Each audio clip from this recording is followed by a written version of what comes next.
Assalamualaikum warahmatullahi wabarakatuh. Nama saya Lestari Retno Pamungkas, kelas 11 IPS 3, mata pelajaran Sejarah Peminatan, dengan Guru Mary Handayani SPD, berasal dari SMA Negeri 7 Tambun Selatan. Di sini saya akan membahas mengenai Kerajaan Demak.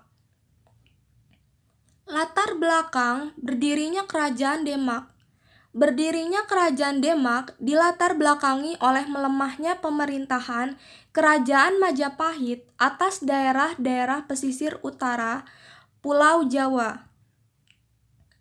Letak geografis Kerajaan Demak. Letaknya di daerah Bintoro dekat muara Sungai Demak. Pusat kerajaannya terletak antara Pelabuhan Bergota dan Jepara, Jawa Tengah. Pemerintahannya dipimpin oleh Adipati Unus pada tahun 1518 sampai 1521. Sultan Trenggono 1521 sampai 1546 dan kemudian Sultan Prawoto pada tahun 1546 sampai 1549. Raden Patah. Raden Patah adalah pendiri dan raja pertama Kerajaan Demak. Ia memerintah pada tahun 1578 sampai 1518. Selanjutnya ada Adipati Unus. Pati Unus atau Adipati Unus adalah Raja Demak kedua yang memerintah dari tahun 1518 hingga 1521. Ia adalah anak sulung Raden Patah, pendiri Demak. Selanjutnya ada Sultan Trenggana. Trenggana alias Tungkalo adalah Raja Demak ketiga dan merupakan putra dari Pati Unus. Ia memerintah pada tahun 1521 sampai 1546.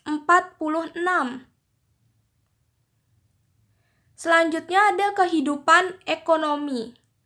Yang pertama, penghubung antara daerah penghasil rempah di Indonesia bagian timur dan penghasil rempah-rempah Indonesia bagian barat. Yang kedua, Demak memiliki wilayah di pedalaman. Ekonominya bergerak dalam pertanian, sehingga beras merupakan salah satu hasil pertanian yang menjadi komoditi dagang. Kehidupan sosial dari Kerajaan Demak. Kehidupan sosial masyarakat Demak lebih berdasarkan pada agama dan budaya Islam, karena pada dasarnya Demak adalah pusat penyebaran Islam di Pulau Jawa. Budaya. Kerajaan Demak berperan besar dalam mengembangkan agama dan kebudayaan Islam di Pulau Jawa. Tokoh Wali Songo pada masa Kerajaan Demak sangat penting dalam mengembangkan agama dan kebudayaan Islam seperti Sunan Giri, Sunan Kalijaga, dan Fathahillah atau kita sebut dengan Sunan Gunung Jati. Hasil kebudayaan selain berupa karya sastra dan seni yang diciptakan para wali, hasil kebudayaan berupa bangunan pun nampak pada Masjid Agung Demak yang dibangun Raden Patah. Kemudian adanya sekatenan yang tujuannya untuk menarik pengikut baru. Di sini ada masa keemasan Kerajaan Demak. Pada awal abad ke-16, Kerajaan Demak telah menjadi kerajaan yang kuat di Pulau Jawa. Tidak satu pun kerajaan lain di Jawa yang telah mampu menandingi usaha kerajaan ini dalam memperluas kekuasaannya dengan menundukkan beberapa kawasan, pelabuhan, dan pedalaman di Nusantara. Wilayah kekuasaan Kerajaan Demak meliputi Jepara, Tuban, Sedayu, Palembang, Jambi, dan beberapa daerah di Kalimantan.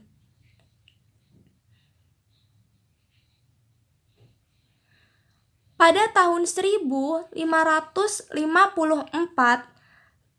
terjadilah pemberontakan dilakukan oleh Adipati Pajang Joko Tingkir atau disebut dengan Hadi Wijoyo untuk merebut kekuasaan dari Arya Penangsang.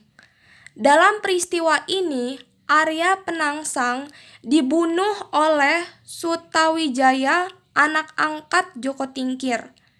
Dengan terbunuhnya Arya Penangsang sebagai Raja Demak kelima, maka berakhirlah era Kerajaan Demak. Joko Tingkir atau yang disebut dengan Hadi Wijoyo memindahkan pusat pemerintahan ke Pajang dan mendirikan Kerajaan Pajang. Berikut ini ada peninggalan-peninggalan Kerajaan Demak seperti Masjid Demak, Piring Campa,